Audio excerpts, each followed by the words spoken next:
ভালো খবর, 29শে জুলাই স্বয়ং ডিএম এর অফিসে উচ্চ পর্যায়ের একটা মিটিং অনুষ্ঠিত হচ্ছে। সাবজেক্ট হচ্ছে গোবরডাঙ্গা হসপিটাল। সেই মিটিং এ আমি ইও সাহেব, ডক্টর বাবু আমাদেরকে ডাকা হয়েছে।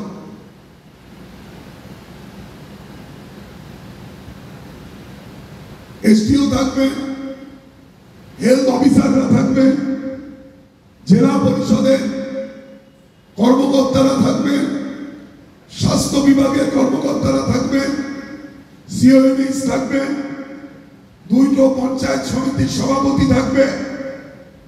অত্যন্ত গুরুত্বপূর্ণ, আমাদের সুসভা যাবে, অত্যন্ত গুরুত্বপূর্ণ মিটিং। এই মিটিং এর সার অংশ সেটা হচ্ছে 30 শয্যা বিশিষ্ট গোবরডাঙ্গা হসপিটাল চালু হতে চলেছে। মুখ্যমন্ত্রী মমতা বন্দ্যোপাধ্যায় যেটা ব্যারাকপুরের একটি সভাতে ঘোষণা করেছিলেন। আমরা 29 তারিখ যাচ্ছি, আশা করি ভালো খবর গোবরডাঙ্গার মানুষের জন্য আমরা নিয়ে আসতে পারবো।